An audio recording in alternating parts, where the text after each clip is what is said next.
Hey, I'm Chloe. I never thought my family could betray me like this. They made up lies to keep me from attending Thanksgiving, but that was only the beginning. They've stolen my inheritance, sold my house, and crushed me, all this while pretending to love me. But what happens when you've had enough? What happens when the last straw is finally broken? Hook 2. After everything I've been through, one thing's clear. My family's secrets were far worse than I ever imagined. Saved him from you, my mom smirked as my sister posed on my cake, and I delivered my wedding gift live. What happens when the people you've trusted the most turn their back on you? The truth will shock you. You won't believe what comes next. Combined. Hook. Hey, I'm Chloe. They lied to keep me away, stole everything I had, and crushed me in ways I never saw coming. But when my mom smirked, saved him from you, and my sister posed on my cake, everything changed. This is my story, and it's far from over. I had always known that I was the invisible one in the family, not in the way you'd expect, though. I wasn't neglected per se. I had food on the table, clothes to wear, and a roof over my head. But somehow, I always felt like I was just there. Not important, not special, just filling a spot. I remember my mother, Beatrice, as a force to be reckoned with. She was never the warm, nurturing kind of mom you see in the movies. She was distant, emotionally detached, and had an innate way of making everything about her. There was no room for softness in our house, only expectations. Beatrice was the kind of mother who praised my younger sister Cassie for every little thing, as if she was the golden child. She always had a way of making everything Cassie did seem extraordinary, even if it was just her singing off-key in the shower. I couldn't figure it out. Why did Cassie always get the attention? Why did my every effort seem to be unnoticed, unappreciated? Growing up, I learned to shrink myself to make room for others. It wasn't something I consciously did, but somewhere along the way, I realized that if I just kept my head down, if I didn't make waves, I could avoid the disappointment of not being seen at all. But the truth was, it hurt. It hurt like hell. To see my sister get all the love and affection I desperately craved, while I stood in the shadows, silently watching. I tried to brush it off, convincing myself that I was being silly, that surely my family loved me, just in their own way. But deep down, I knew the truth. My mother didn't love me the same way she loved Cassie. I wasn't the one she turned to when she needed help, or when she needed someone to talk to. I wasn't the one she praised in front of others. Cassie was always the favorite, and I was always the one who was pushed to the side. It wasn't just my mother. The rest of the family followed her lead, in their own way. My father, though quiet and seemingly indifferent, often sided with Beatrice when it came to matters involving Cassie. I used to try to seek his approval, but it was always fleeting. He would nod when I showed him something I was proud of, but his eyes always seemed to glaze over as if he wasn't really there. And then there was my brother, Ben, who had long since left home to start his own life. When he did visit, he barely said more than a few words to me. I wasn't the one he cared about. That much was clear. As I grew older, the weight of being invisible in my family began to wear on me. It wasn't just the lack of attention, it was the feeling that I wasn't good enough, that no matter how hard I tried, I would always come second to Cassie. And that realization tore me apart in ways I couldn't put into words. I remember one night, sitting in my room, staring out the window. I could hear Cassie and Beatrice laughing downstairs. Their voices blended together in a way that made me feel even more alone, even more insignificant. I wanted to scream, to throw something, to make them notice me. But I didn't. I never did. Instead, I stayed silent, letting the quietness of the house swallow me whole. The loneliness was suffocating, and yet I couldn't bring myself to leave. I didn't know how to. I remember wishing with every ounce of my being that they would just see me as more than just the background noise in their lives. See me for who I really was, not just as the person who was always there when they needed something, but never really seen for who I was. But no matter how much I wished, the reality was that it would never happen. I couldn't keep doing this. I couldn't keep pretending that I was fine with being overlooked, with being treated like I was nothing more than an accessory in their lives. I was tired of being ignored, tired of being the invisible one. But how do you confront a lifetime of being invisible? How do you stand up to the people who've made you feel so small for so long? The thought of confronting them, of standing up for myself, scared me to my core. I knew it wouldn't be easy, but I also knew it was something I had to do. It was time to stop waiting for them to notice me. It was time to stop hoping they would love me the way I needed them to. I had spent years being the quiet one, the one who never rocked the boat. But the time for that was over. I was done being the family's emotional doormat. It was time to take control of my own life. And that started with standing up to my mother and sister. But how? How do you confront the people who have hurt you for so long without tearing everything apart? How do you find your voice when it's been buried beneath years of silence? I didn't have all the answers yet, but I knew one thing for sure. I wasn't going to keep letting them dictate my worth. I wasn't going to keep allowing them to make me feel small, insignificant, and invisible. It was time to show them who I really was. It was time to stop being the one who always gave in. I had to be strong. I had to be smart. And most importantly, I had to be brave. The more I thought about the conversation with Beatrice, the more frustrated I became. It wasn't just the fact that she brushed me off, though that hurt more than I cared to admit. It was the realization that this was nothing new. This was the story of my life. Every time I tried to speak up, to ask for what I needed, I was ignored or dismissed. My mother, who should have been the one to understand me the most, was the one who never truly saw me. And Cassie? She was always the shining star, always getting the attention, always getting the praise. I felt like a shadow in my own family. I couldn't help but wonder, why did I let it go on for so long?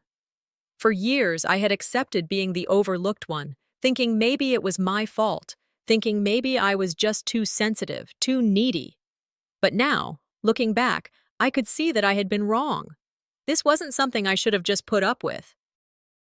I was a person with my own wants, my own needs, and yet I had been treated like a ghost. But I wasn't a ghost. I was alive. I had a right to be seen. I kept replaying that conversation with Beatrice in my mind. Her words echoed in my head. "You're overreacting, Chloe." Those words stung more than anything. She couldn't even acknowledge that I had feelings, that I had been hurt. Instead, she dismissed me, as if I were a child throwing a tantrum. She had no idea what it felt like to be invisible, to be the one left behind while everyone else moved forward with their lives, oblivious to your pain. But that was it. That was the turning point for me. I had spent my whole life waiting for them to notice me, to validate me, and it was never going to happen.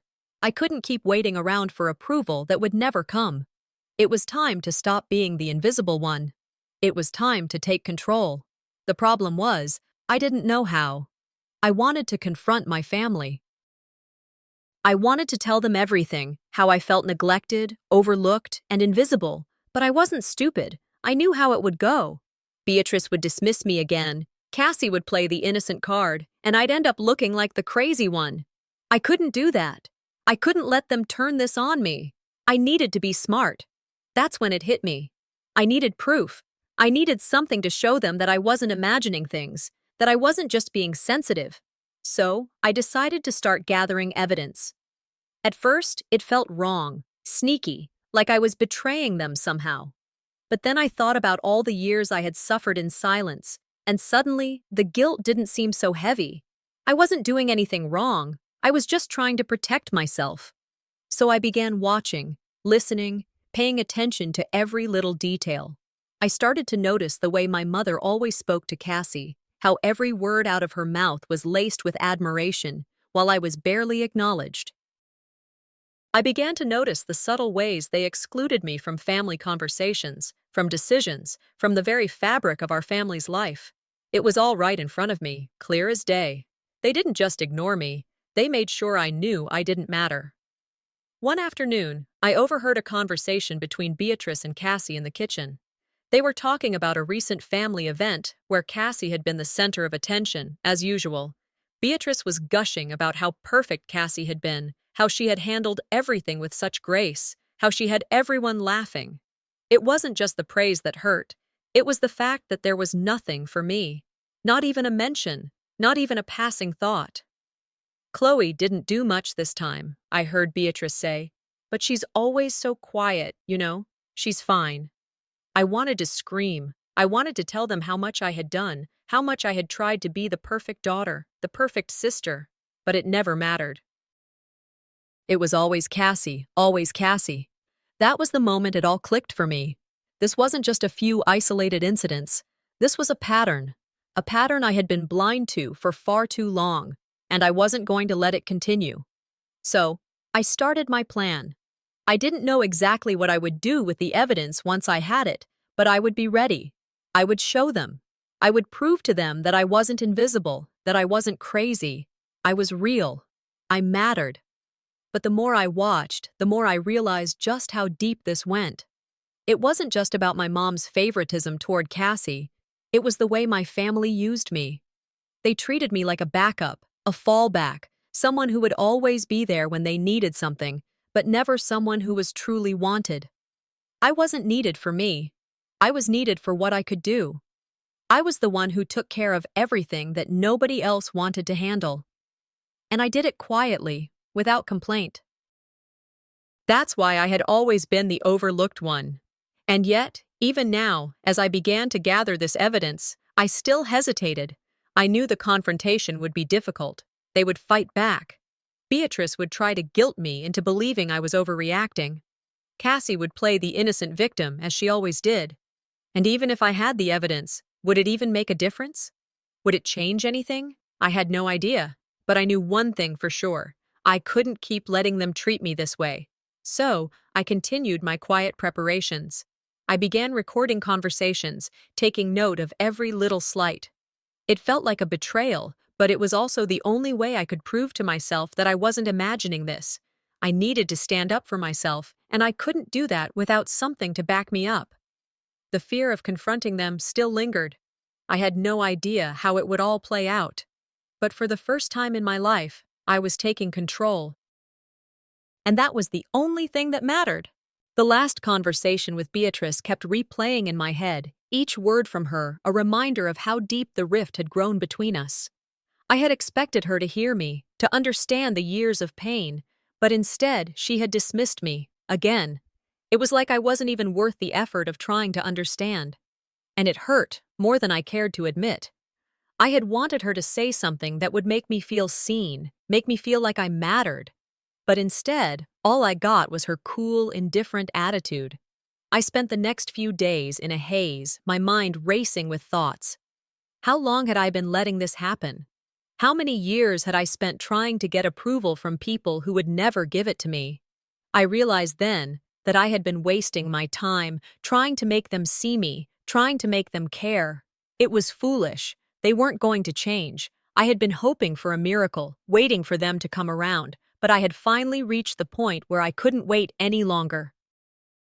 And I wasn't going to let them control my happiness anymore. I had to admit it. I was tired. Tired of being the invisible one. Tired of being the one who always had to wait for attention, for validation, for affection. It was never going to come from them. And as much as it hurt, as much as I longed for the kind of love a family should give, I knew I couldn't keep waiting around for it. Something had to change. The more I thought about it, the more determined I became. I was done being passive. I was done waiting. I was going to take action. But what did that look like? How could I make them understand? I had no idea. But I knew I had to start somewhere, and I wasn't going to be quiet about it anymore. The first spark came when I overheard a conversation between Beatrice and Cassie one evening. They were in the living room, talking about the upcoming family reunion, and as usual, Cassie was the center of the conversation. Beatrice was going on and on about how well Cassie had been doing in her life, how everything seemed to fall into place for her, how wonderful she was. Meanwhile, I was sitting just a few feet away, invisible as always, listening as they completely ignored my presence. I felt a familiar knot tighten in my stomach. It wasn't anything new, but that didn't make it any easier to bear. It wasn't that I wanted to take away from Cassie's success. It was just that I wanted to be acknowledged too. I wanted to feel like I mattered to them, like I wasn't just an afterthought. But that never happened. I sat there stewing in silence as I listened to them talk about me, not even mentioning me once. It was as if I wasn't even a part of this family.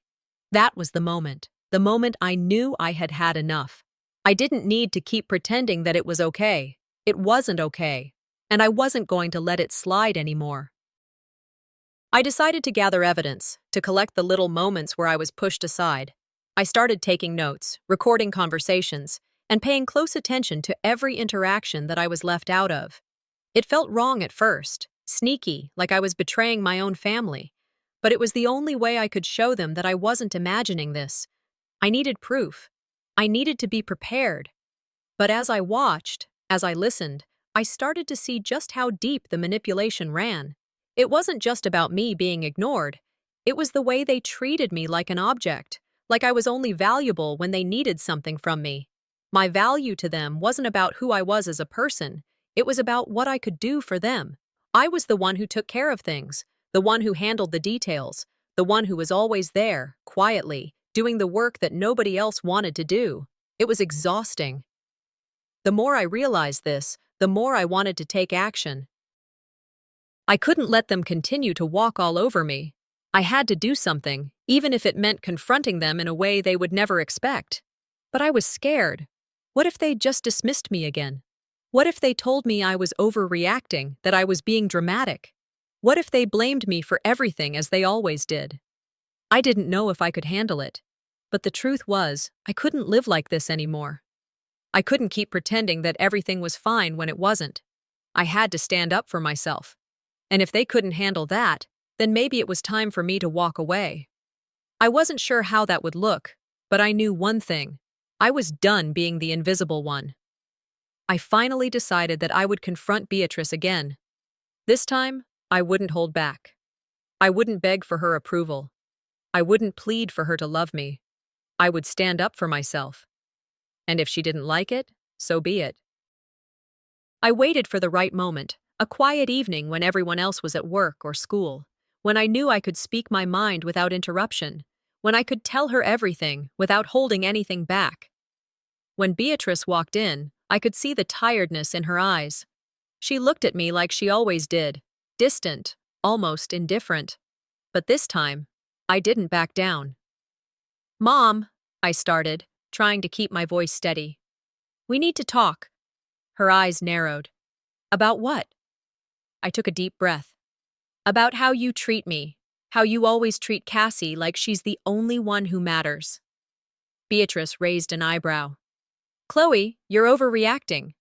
Why are you making this a big deal?" I could feel the heat rising in my chest. I had hoped for a real conversation, but instead it was the same old dismissive Beatrice. "I'm not overreacting," I said, my voice shaking but firm. "I'm done being invisible. I'm done being the one who doesn't matter." Beatrice scoffed. "You're just being dramatic, Chloe. You're always the one making everything about you. Maybe Cassie is just better at handling things. You should try learning from her." Her words stung, but I wasn't going to back down. "No, I won't keep trying to earn your love, Mom. I'm done." Her face twisted in frustration, but I didn't care. I wasn't going to let her manipulate me anymore. As I stood there, feeling the weight of everything I had just said, a strange sense of relief washed over me. I had done it. I had finally stood up for myself. It wasn't easy, and it hurt, but I felt empowered. But there was also something else. A cold emptiness. A realization that, no matter how hard I tried, my family would never see me for who I was. They would never truly understand, and that hurt. But I was free now. I had finally done it. I had stepped out of the shadows, away from the family that had always dismissed me. The confrontation with Beatrice had been a catalyst, a brutal, raw confrontation that shattered everything I thought I knew about myself. The words I had said to her still echoed in my mind. But as much as it had hurt to admit to myself, the truth was undeniable. I had to stop seeking their approval. I had to live for me. It felt like a weight had been lifted from my shoulders, but at the same time, it felt like I was walking into the unknown. I wasn't sure where this path would lead, but I knew one thing. It was mine to walk, and I wasn't going to let anything or anyone stop me. For years, I had been defined by my family's expectations. I had allowed their indifference and neglect to shape who I was, to the point where I couldn't even recognize myself anymore. But that was over. I wasn't going to let them drain me any longer. I was going to figure out who I was, independent of them. I didn't know where to start. But I knew I needed to change something. I had to find my own space, my own way, free from the invisible chains that had held me for so long. The first step was finding something for myself, something that wasn't about them, something that was just mine. So I began to reclaim my life. I started small. I joined a yoga class, something I had always wanted to do but had never had the time for. I found a small studio near my apartment and signed up for a beginner's course. It was terrifying at first, stepping into a room full of strangers, trying to find a place for myself in a world I had been shutting out for too long. But it felt good. It felt right. I also took up painting, something I hadn't done since I was a teenager. The idea of picking up a paintbrush again, of expressing myself through art, was both freeing and terrifying. But I pushed through the fear. I started creating, without judgment, without wondering if anyone would care about what I made. It was my time, my space, my expression. The more I immersed myself in these new activities, the more I felt myself growing. It wasn't immediate, but over time, I started to feel something I hadn't felt in a long time. Peace. A sense of belonging, not to my family, but to myself. I realized that I had been holding on to them for so long, hoping for something that was never going to come, and now I was finally letting go. As I moved forward, something unexpected happened. A new person entered my life. Her name was Anna. She was an older woman who had taken the same yoga class I was in. We didn't speak much at first, but after a few classes, she started asking me questions: how I was doing, what had brought me to yoga, what I hoped to achieve. Her warmth was genuine, and her support was comforting in ways I hadn't expected.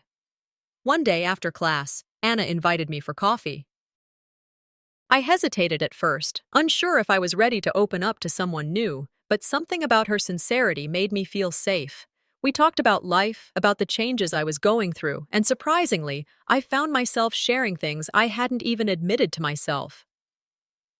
"I know what it's like to feel like you're carrying the weight of the world on your shoulders," Anna said softly, her eyes kind and understanding. "You don't have to carry it alone." Her words struck a chord in me. It was the first time in years that someone had acknowledged the emotional burden I had been carrying. And for the first time, I felt like I wasn't alone. Anna didn't offer solutions or try to fix me. She just listened, and that made all the difference. As the weeks passed, I started to lean on Anna more. She became a mentor of sorts, guiding me through the rough patches of rebuilding my life. Her presence in my life was a reminder that I didn't have to face everything alone.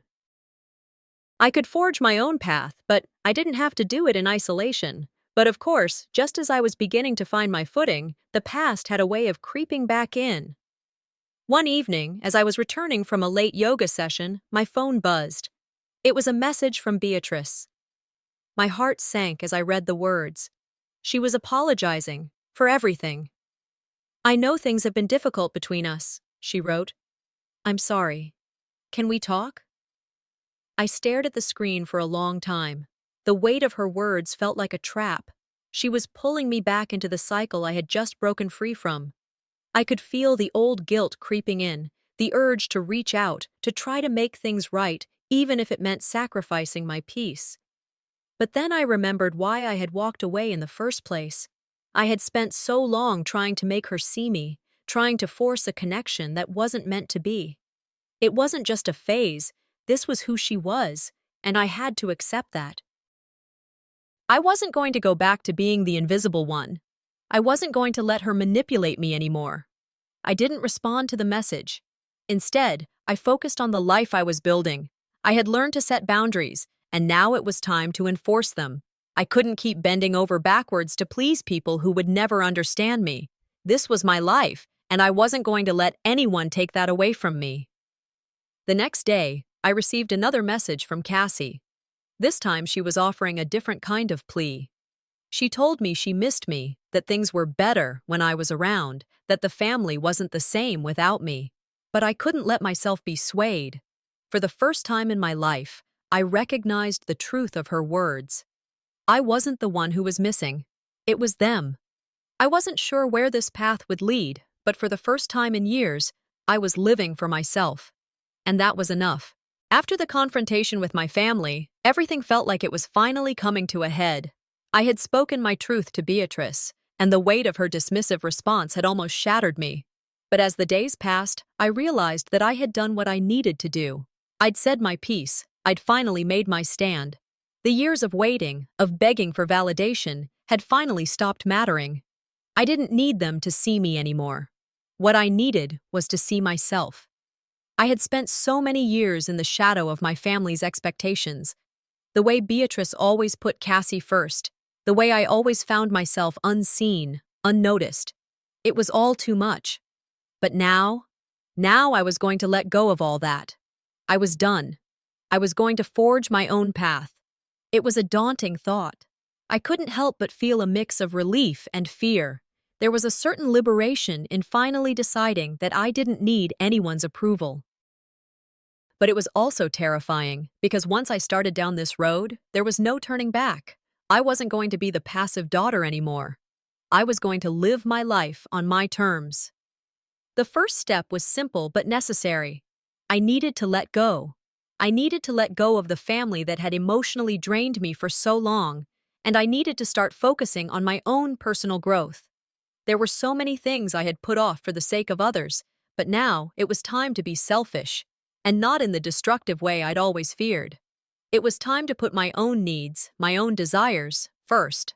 I didn't know where to start, but I knew one thing.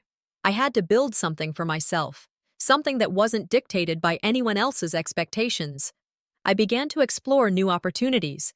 I started with small things I'd always wanted to try, but had never had the courage to pursue. One of the first was yoga. It was something that had always intrigued me, but felt too intimidating. But one morning, I saw a flyer for a beginner class at a local studio, and on impulse, I signed up. The first class was nerve-wracking. I walked into that room full of strangers, my heart racing. I could feel my self-doubt creeping in, telling me I wasn't good enough, telling me I'd never belong. But once the instructor began the class, I forced myself to focus on each breath, each movement. Slowly, the tension in my shoulders began to ease. It wasn't easy, but it felt right. I felt like I was finally doing something for me, and that sense of peace was addictive. As I continued attending classes, I began to feel a connection to something greater. I had always been so caught up in my family's chaos, in their expectations, that I had never really taken the time to listen to my own body. But now, with each pose and each breath, I felt a sense of control that I hadn't experienced before. At the same time, I also started to explore other interests. I picked up painting again, something I hadn't done since I was a child. The first time I picked up a brush, I felt the same excitement that I had felt all those years ago.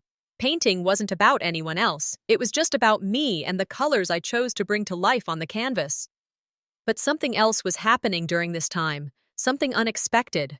I was starting to meet new people. I was starting to create a new world for myself, outside of the confines of my family. One of those people was Anna, a woman I met in my yoga class. She was older, with graying hair and a gentle smile, and there was something about her calm energy that drew me in. We started talking after class, and one day she invited me for coffee. At first, I hesitated. I wasn't sure if I was ready to open up to someone new, especially someone I barely knew. But there was something about Anna, her sincerity, her warmth, that made me feel safe, so I agreed. Over coffee, we talked about everything: life, family, the struggles we face as we get older, and the importance of finding peace within ourselves. Anna had an incredible ability to make me feel heard, something I hadn't felt in a long time. "I've been where you are, Chloe," she said, her voice soft but firm. "You can't keep living for them. You need to live for yourself." Her words were like a revelation. Anna didn't have answers for me, but she had wisdom, and that was enough. She wasn't trying to fix me. She was helping me realize that I had the power to fix myself. Anna's support became a cornerstone for me. I began to feel like I wasn't completely alone in this journey. I was forging ahead, but I wasn't doing it in isolation. I had people who cared, even if they weren't part of the family I had spent so many years trying to please. But of course, just as I was beginning to find my balance, the past had a way of creeping back in. One evening, as I was scrolling through my phone, a message from Beatrice popped up. My heart sank. I wasn't sure I was ready for this. It was short, simple, but loaded with meaning. "We need to talk. I'm sorry for everything." I stared at the message for a long time. I could feel my heart pull in two directions.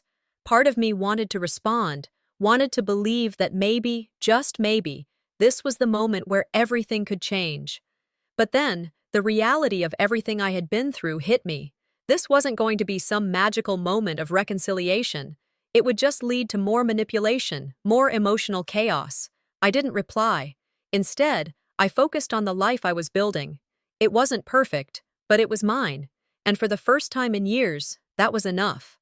Looking at myself in the mirror that morning, I saw something different. Not the physical changes that age inevitably brings, but something deeper. I was stronger, more aware of my worth, and resolute in my decision to cut ties with my family. The confrontation, though painful, had been necessary. I was no longer tethered to their expectations, their judgments, their emotional manipulation. But strength, I quickly realized, doesn't come without its consequences. And those consequences were starting to unfold. For the first time in years, I didn't wake up with that gnawing feeling of desperation for approval. I didn't need to chase after love or validation from people who would never give it to me. But there was still that lingering bitterness. What could have been if things had been different? And yet, in that bitterness, I found my power. I had chosen this path, and no one else had the right to diminish it.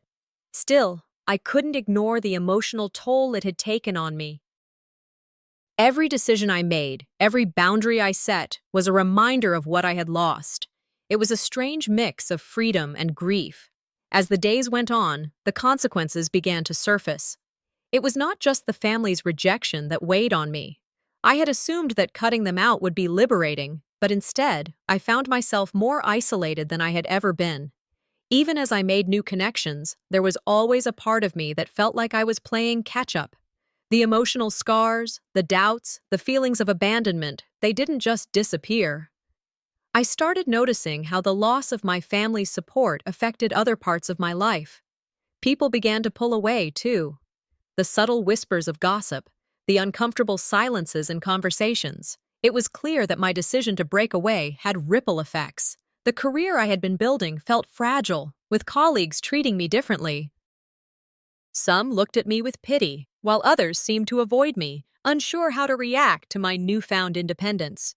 There were moments when I questioned whether I had made the right choice. Was it worth all the sacrifice?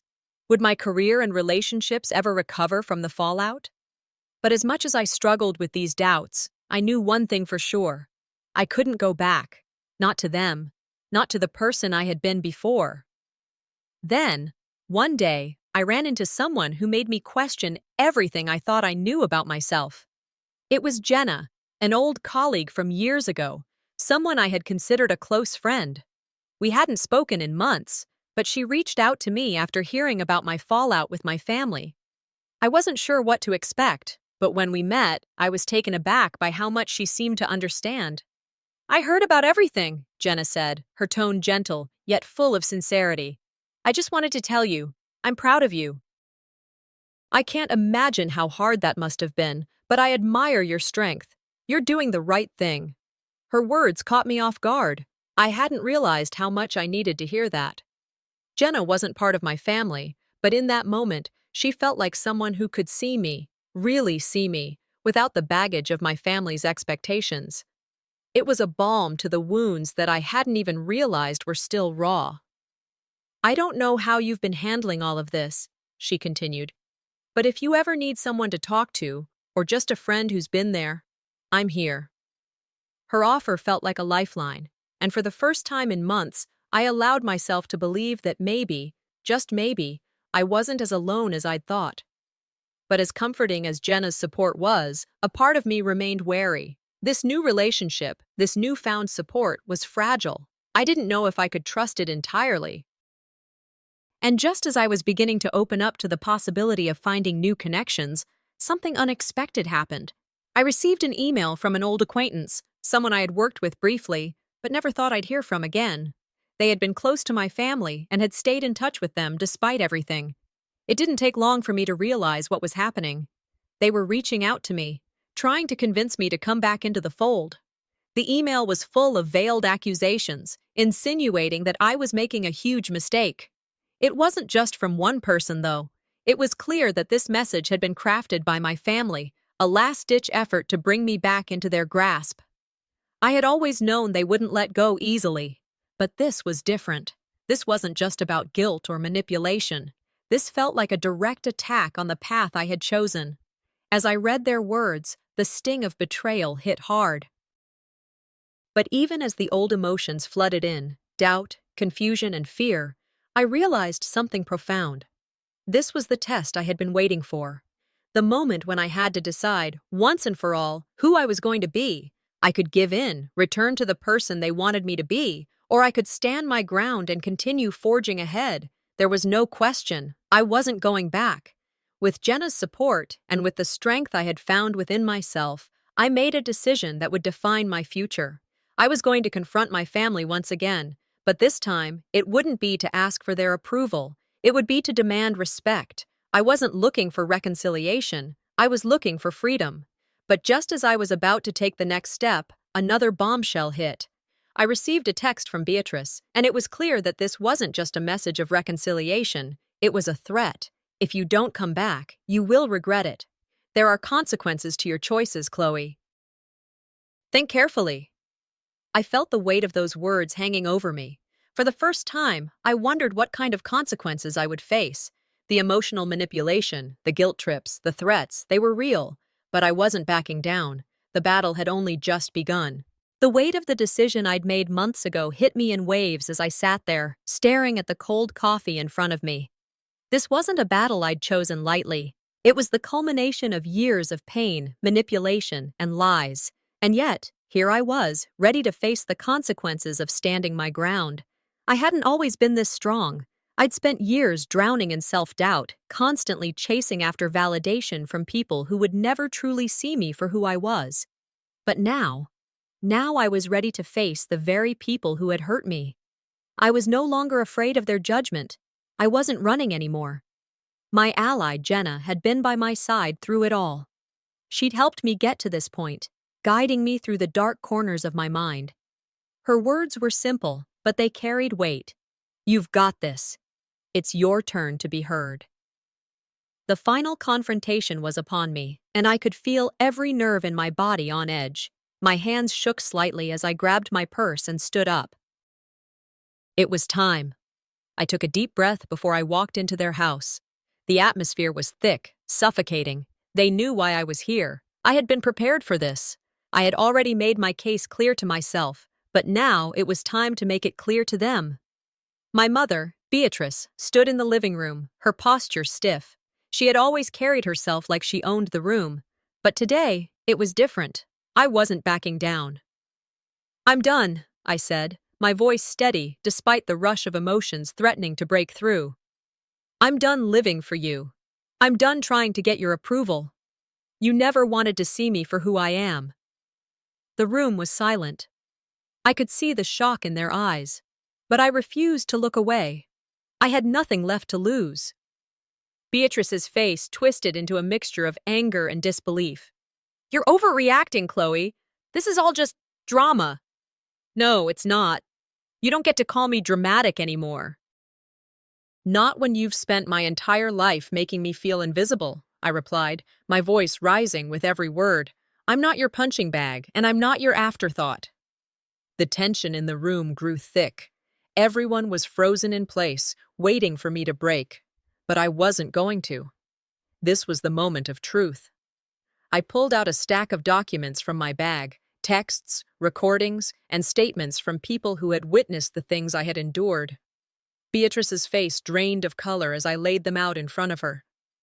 I've kept silent for far too long, I said, my voice calm now. But not anymore. This is the truth, and it's yours to deal with.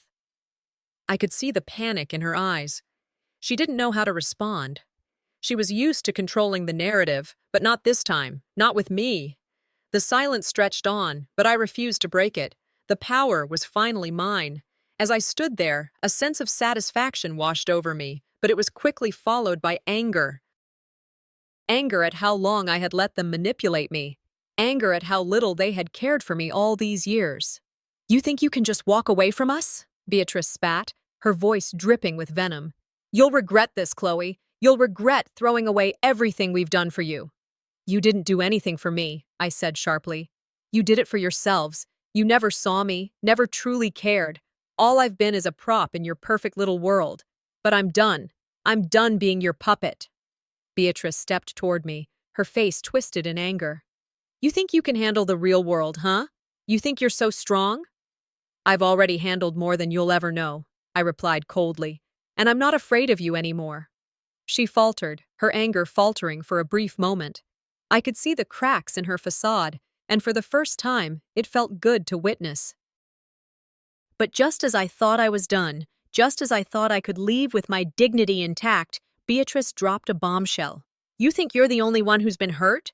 You think you're the only one who's had to sacrifice?" She took a deep breath before speaking again. "You're not the only one who's had to carry a burden, Chloe. You don't know the full truth. I didn't want you to find out. But now, I don't care. Your father's not your father." The words hit me like a freight train. For a moment, everything went still. My heart thudded in my chest, and my stomach churned. I didn't know how to process what I was hearing. "What?" I whispered, my voice breaking for the first time. Beatrice's eyes narrowed, and she crossed her arms. "Your real father. He left us when you were born. You were never supposed to know." My mind raced as the pieces fell into place. My entire life had been a lie. I couldn't breathe.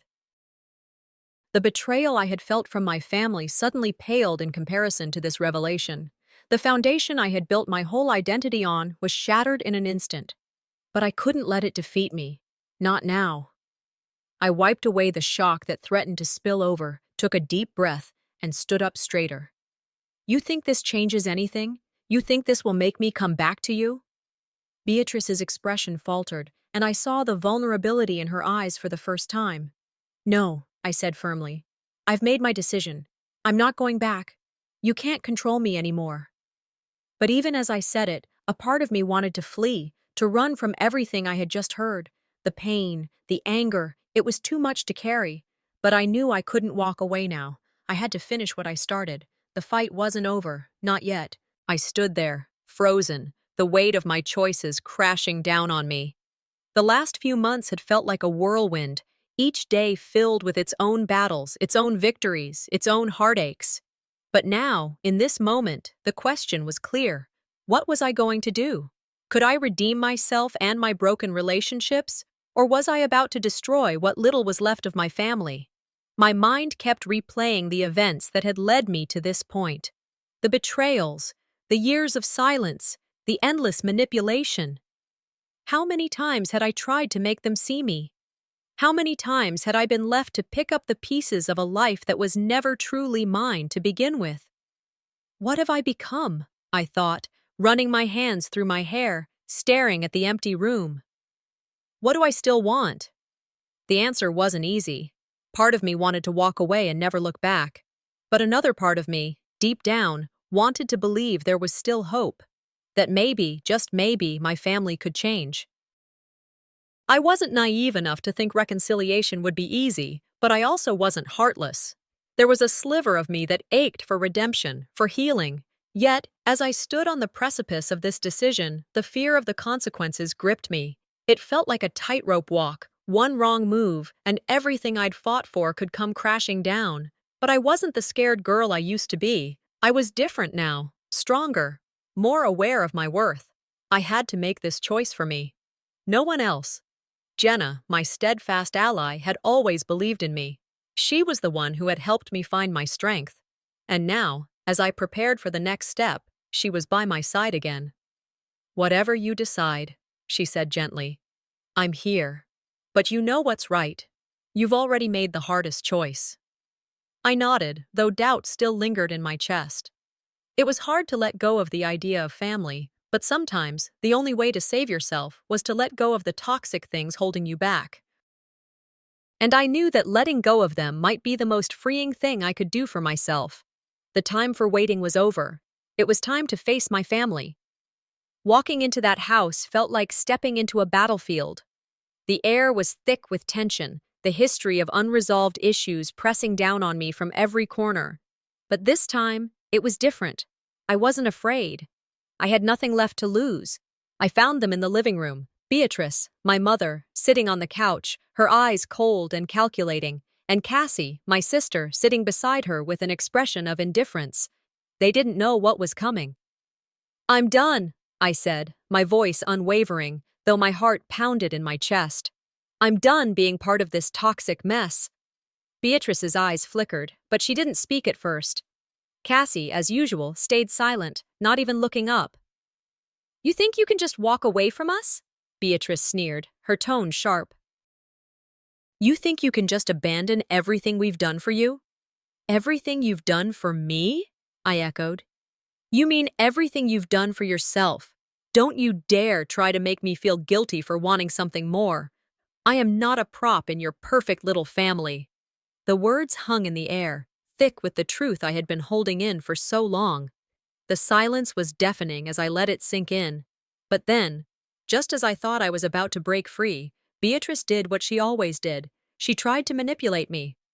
"Chloe, you're being unreasonable," she said, her voice softening, as if trying to bring me back into the fold. "We're family. Don't throw that away. Please, come back. We can work through this."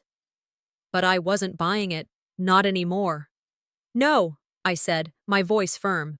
"I've made my decision. I'm not your pawn anymore. I'm done."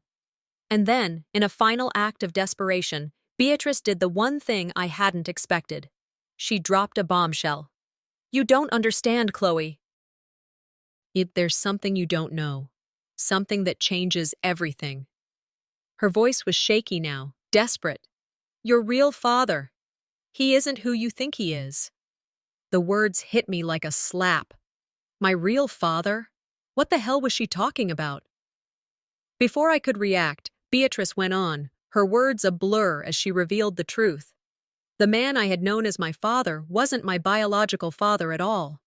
That revelation hit me harder than anything else she'd ever said. I'd lived my whole life believing in a lie, and now, everything I had known about myself felt like it was slipping away. For a moment, I was speechless, my mind racing to make sense of the chaos she had just unleashed. But then, I remembered why I was here. I wasn't here for answers. I wasn't here to fix things. I was here to free myself. "I don't care," I said, my voice steady, despite the storm raging inside me. "You can't hold this over me anymore. You've ruined enough. I'm done. I'm walking away from this." Beatrice's face twisted in anger. She stood up, her voice rising. "You think you can just leave all of this behind? You'll regret it, Chloe. You'll see what happens when you walk away." But I didn't back down. I stood firm, even as my heart broke into 1,000 pieces. "I've already lost enough. I can't lose myself, too." And with that, I turned and walked out the door. As I left, the finality of my decision settled in. There was no going back. But I couldn't help but wonder, had I made the right choice? Would I ever find peace? The unknown loomed ahead, but for the first time in my life, I was ready to face it. I had chosen my path, and whatever came next, I was determined to walk it with my head held high. I stood at the edge of my own life, a place I never thought I'd reach. The storm of emotions, of decisions, of what felt like endless battles had finally come to a halt. But it wasn't over. The aftermath lingered, like a thick fog that wouldn't lift. I took a deep breath, feeling the weight of everything that had happened. The pain, the rage, the fear, and now, the question I was left with. What comes next? I looked back on everything I had done, the ties I had severed, the relationships I had broken. It was hard to admit, but even harder to live with. There had been moments when I questioned if I had made the right choice. The loneliness that came after the fallout was deafening. The silence in the house was suffocating. The absence of their voices like a constant reminder that I had thrown away something precious. But what I hadn't realized until now was that in losing them, I found myself. For the first time in my life, I had control. Not over anyone else, but over me. My thoughts, my choices, and that made everything worth it. It was easy to fall back into the habit of blaming myself, of wondering if I had done enough to keep the family intact. But then I remembered that I wasn't a victim anymore. I wasn't someone who had to bend to their expectations. No, I was Chloe, stronger, smarter, and more aware of my worth than I had ever been. As I reflected on the path that had brought me here, I couldn't help but feel a sense of pride. The journey had been brutal, but it had also been liberating. I had come out of the storm not unscathed, but with a clarity that only pain could bring. It wasn't just about surviving anymore, it was about thriving. And that, I realized, was something no one could take from me. But life, as always, had a way of reminding me that every choice had a consequence. I had thought that cutting ties with my family would be the end of it, that I'd move on, no longer shackled by the past. But as the weeks passed, it became clear that the ripples of my decisions were far-reaching, and some of them hurt more than I had anticipated. Beatrice, my mother, had reached out, of course. She never stayed quiet for long. Her message was full of guilt, dripping with manipulation, trying to pull me back into the fold with promises of change, of understanding. And yet, I knew better. "You're making a mistake, Chloe," she'd said over the phone, her voice quivering as though trying to sound sincere. "I know I've made mistakes, but I'm your mother. You can't just erase everything we've been through." For a moment, I let her words sink in, but then I realized, what had we been through? Years of emotional manipulation, years of me being the scapegoat, the one left to clean up their mess. And now she wanted me to come back. To what? More of the same. I hung up, feeling a sense of finality wash over me. I had made my choice, and now I had to live with it. But the emotional toll was real. It felt like I was walking alone, and no matter how much my ally Jenna tried to reassure me, the loneliness was something I couldn't escape. That was when I received the letter. It wasn't from Beatrice. It wasn't from Cassie either. Instead, it was from Luke, a cousin I hadn't heard from in years. The letter was short, but it struck me deeply. Luke told me he understood why I had cut off the family, that he had been there too. He was out of the loop now, estranged from everyone, just like I was, but he wanted me to know something. He had left for his own peace too, and that sometimes breaking free was the only way to truly heal. His words echoed in my mind long after I had read the letter. Maybe, just maybe, I wasn't the only one who had chosen this path. The healing didn't come quickly. In fact, it wasn't easy at all. There were days when I doubted myself, when I missed the idea of family, the version of it I had been taught to believe in, but then I found the courage to keep going. I started going to therapy. I met new people who saw me for who I was, not who they wanted me to be. I began to create a life that wasn't defined by my family, and it felt like breathing again. In the quiet moments, I reflected on how far I had come. I still had moments of sadness, missing the possibility of what could have been, but I was learning to let go. And through it all, I realized that I had never truly been alone. I had my own strength, and that was enough. But just as I began to feel at peace with my journey, something unexpected happened. One afternoon, I received a call from Cassie. It wasn't what I had anticipated. There was no anger, no pleading. "I get it now, Chloe," she said, her voice calm, almost regretful. "I've been stuck in the same cycle, too. I don't know if we can ever fix what's broken, but I just wanted you to know that I understand." Her words hit me hard. I wasn't sure what this meant. Was this her way of apologizing? Or was it just another manipulation? But somehow, it didn't matter anymore. The past was behind me, and whatever happened with Cassie or the rest of the family, I knew I was on the right path. As I stood at the threshold of my new life, I knew the road ahead was uncertain, but I also knew that the hardest part was behind me. I had faced my demons, let go of what was holding me back, and made peace with my past. But even with the peace, the future was still unclear. What would it hold? A new relationship? A career change? I didn't know yet. But whatever came, I was ready. The future was mine to shape. "I've come this far," I whispered to myself, stepping forward. Now, I'll go the rest of the way.